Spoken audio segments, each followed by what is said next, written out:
Olá, vou continuar falando sobre o artigo 74, a partir agora do inciso 22, né? Já falei até o inciso 21, lembrando que são 29 incisos, no início eu tinha dito 39, na verdade são 29, tá? Então vamos ler aqui o inciso 22. Compete ao Corregedor-Geral de Justiça receber e conhecer das reclamações contra os serviços auxiliares da Justiça, no caso, as varas, os cartórios judiciais, né, os serviços prestados pelos servidores do tribunal. E as reclamações contra as serventias e órgãos prestadores de serviços notariais e de registro que atuem por delegação do Poder Público Estadual ou oficializados. Isso aqui são aqueles tabeliões, né? É o tabelião que é o titular do cartório extrajudicial, ok? Beleza. Então, se houver uma reclamação contra um serviço do tribunal ou contra um cartório extrajudicial, cartório de notas, cartório de registro civil e etc., o corregedor vai conhecer, receber e conhecer essa reclamação, beleza? Sem prejuízo da competência disciplinar e correicional do juiz de direito de primeira instância, corregedores permanentes. Então é o seguinte, o juiz do interior é um juiz corregedor permanente, tá? Porque ele sempre fiscalizará os cartórios extrajudiciais, sempre fiscalizará as varas e as secretarias do tribunal lá no interior. Beleza? Mas o corregedor também pode fiscalizar, o Corregedor-Geral de Justiça.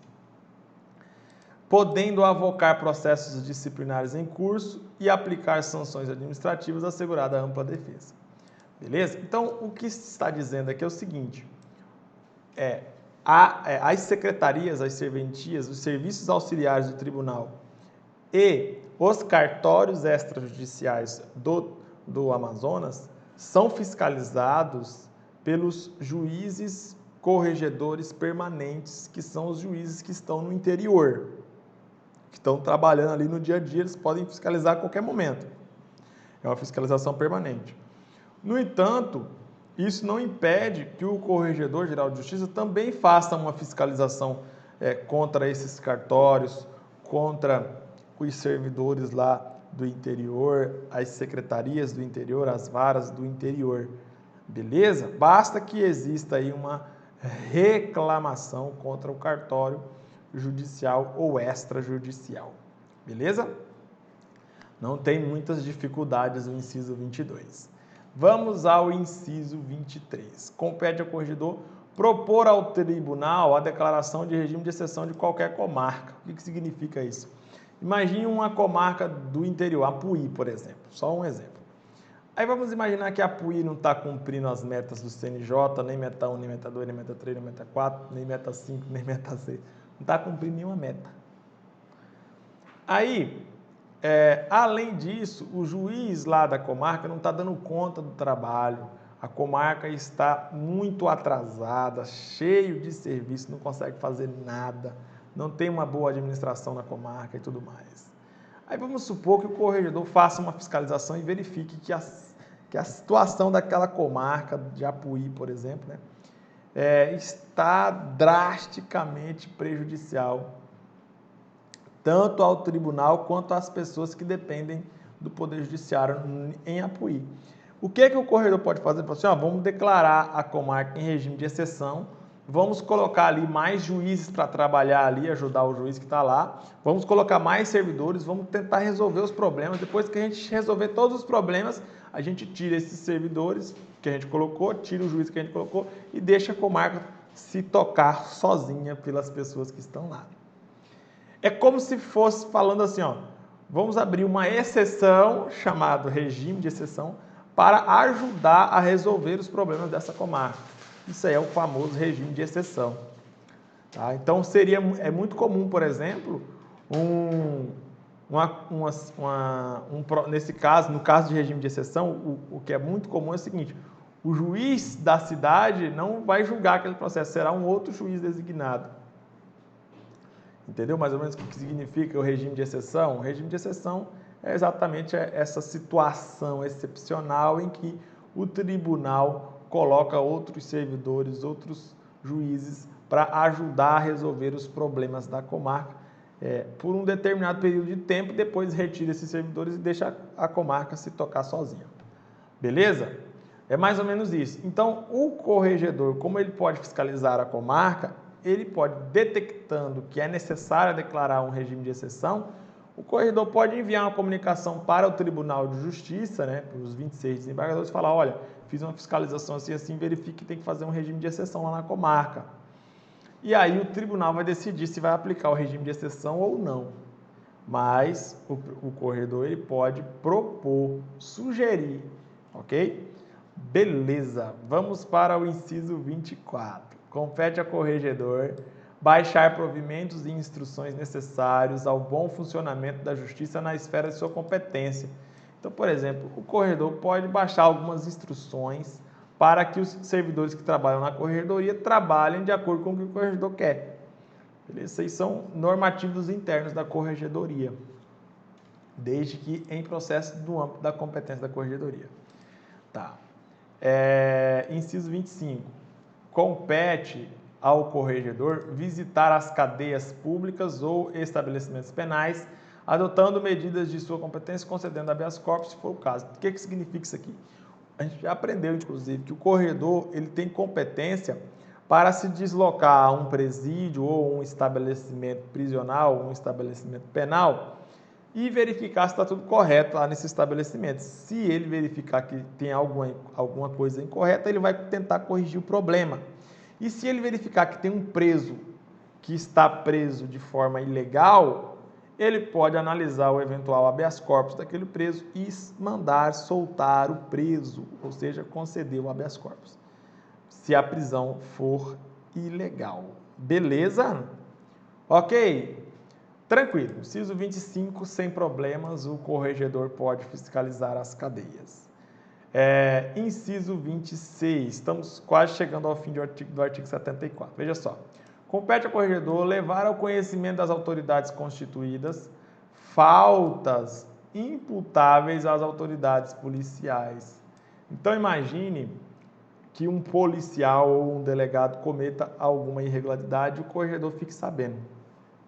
O corregedor pode comunicar às autoridades superiores desse delegado ou desse policial para que seja aplicada a medida cabível contra essa pessoa. Ok? Então, o Corregedor-Geral de Justiça, ele não vai aplicar penalidades contra os delegados. O máximo que ele vai fazer, verifica uma irregularidade e agora vou comunicar para o chefe do delegado, para que o chefe do delegado tome as medidas cabíveis. Ou seja, vai comunicar a corregedoria da delegacia, corregedoria da Polícia Civil ou da Polícia Federal, dependendo do caso. Ok?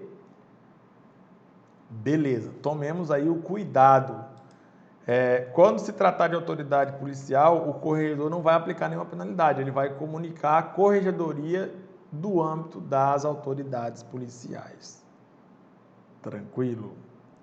Beleza, vamos para o inciso 27. Compete ao corregedor fiscalizar o cumprimento da lei referente ao recolhimento do percentual cabível à Associação dos Magistrados do Amazonas, à Associação Amazonense do Ministério Público, nos processos em que funcionar e também o recolhimento ao Fundo Especial da Defensoria Pública e ao Fundo de Reaparelhamento do Poder Judiciário. Perceba que aqui nós temos 4 fundos, né?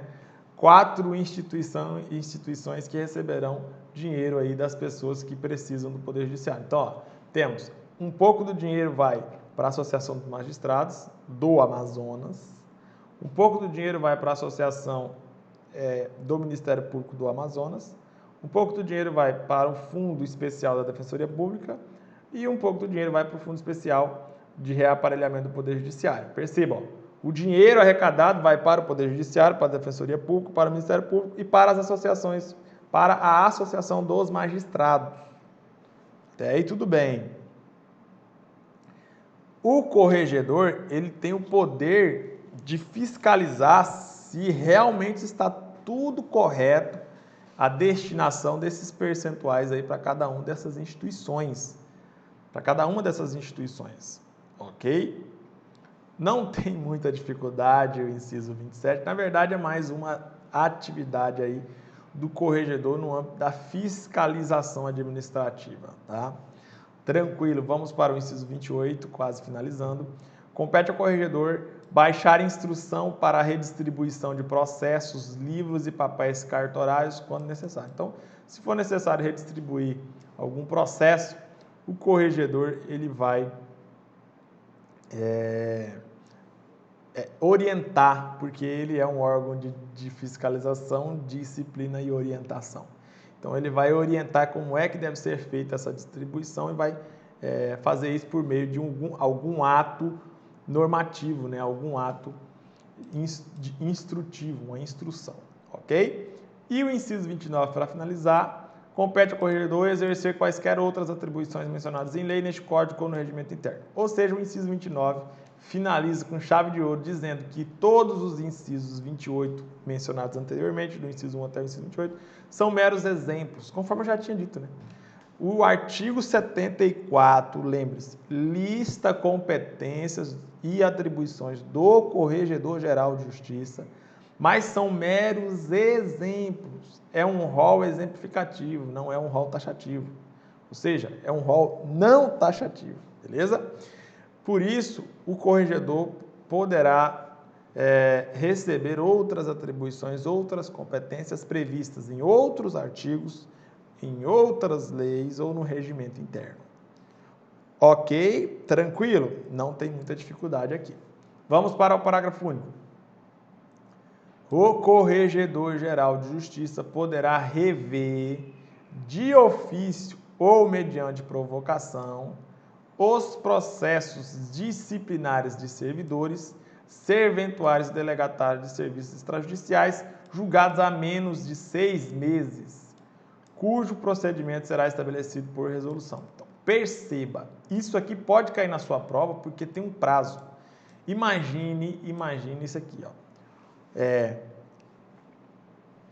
Imagine que um tabelião ou um servidor do tribunal sofreu uma penalidade, ninguém entrou com recurso, ninguém fez nada. Beleza. Imagine que essa penalidade, acabou o prazo do recurso em janeiro. Então a pessoa tem janeiro. Tem fevereiro, março, abril, maio, junho e julho. Dentro desse período de 6 meses, o corregedor pode rever, por iniciativa do próprio corregedor ou por iniciativa das partes, rever essas penalidades que foram aplicadas para ver se foram aplicadas de forma correta. Ok? É o que está dizendo aqui no parágrafo único do artigo 74. O corregedor poderá rever, ou seja, vai analisar de novo para ver se está tudo certo a aplicação da penalidade. De ofício, por iniciativa do próprio corregedor, ou mediante provocação de qualquer pessoa. Vai rever o quê? Os processos disciplinares, processo administrativo disciplinar, PAD, contra servidores ou serventuários ou contra os delegatários de serviços extrajudiciais, ou seja, os tabeliões, ou tabeliães, não sei como que se pronuncia, julgados há menos de 6 meses. Então, se tiver julgado há mais de 6 meses, aí o corregedor não vai fazer essa revisão, né? E o procedimento dessa revisão, para o corregedor rever, será estabelecido por uma resolução, normalmente do Tribunal Pleno. Beleza? Bom, espero que você tenha compreendido essas informações. Fico por aqui. Daqui a pouco eu volto com mais e mais comentários. Até logo!